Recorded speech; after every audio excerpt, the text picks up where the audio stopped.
النهارده هنعمل مع بعض وصفة بسيطة خالص وكلكم عارفينها ان شاء الله، وان شاء الله جربوا طريقتي وتعجبكم. الخطوة دي مهمة يا جماعة، الناس كتير علشان احنا في الصيف والبيض ساعات بيبقى مش مظبوط، فبنجيب بولة وبنكسر فيها البيض بيضة بيضة قبل ما نضيفهم في الخلاط. دي اخر بيضة، ضفنا الاربع بيضات في الخلاط. طبعا طالما ضفنا البيض في الخلاط يبقى اساسي الفانيليا. فانيليا سايله بقى ومش سايله مش هتفرق. الكوبايه دي شايفينها كويس، الكوبايه دي اللي هي هعمل بها كل المقادير. الاربع بيضات عليهم كوبايه لبن، نفس الكوبايه كوبايه الا ربع زيت، نفس الكوبايه كوبايه ونص سكر، قشر برتقان بودر هنحطها معاهم برضو بتدي طعم جميل في الكيكه. المكونات كلها مع بعضها وخلاص كده، خلاص المكونات السايله خلاص. هنبدا في المكونات الجافه. الصينيه اللي انا هستخدمها حطيت معلقه سمنه سيحتها، وهدهن بقى الصينيه كوبايتين دقيق هنبطن بهم الصينيه. سهل. اي بوله عندنا هنجيبها ونجيب مصفى عندنا، نحط الدقيق اي مصفى، نضيف دول 3 كوبايات. هضيف عليه البيكنج باودر،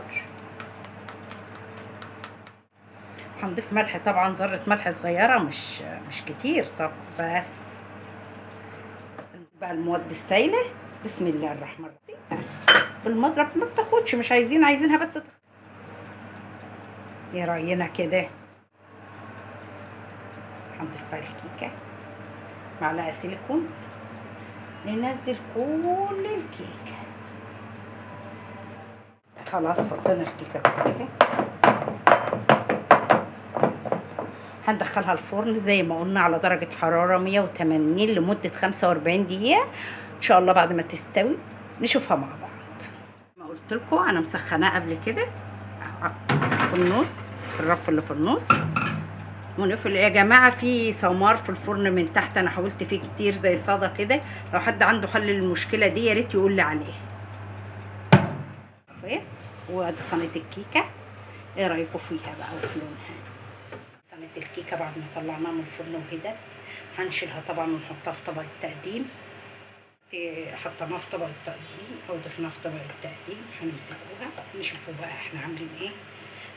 قطعناها نصين، النص الاولاني هنرش عليه سكر، ده نصها بس هنضيف عليه سكر زي طبعا ما انت شايفه. انا حطيت منديل علشان السكر البودره. شيل المناديل اللي انا حطيتها اللي حميت بها الجنب التاني، ده الفرق بين الجنبين بقى. نقدموه بقى، واسهل واحلى عشاء بسيط ولذيذ، وان شاء الله تجربوها وتعجبكم. وده طبعا بعد ما قطعنا الكيك كان اسهل واسرع فطار او عشاء مع شاي بلبن تشوفيه. بس في حاجتين احنا ما اتكلمناش عليهم، ما شفناش الكيكه من تحت عامله ازاي، وما شفناش هي طبقتها عامله ازاي. بسم الله ما شاء الله. شايفاها بصي بترجع تعمل وضعها ازاي اهي. كيكه هشه وجميله وسهله وبسيطه، وان شاء الله تجربوها وتعجبكم.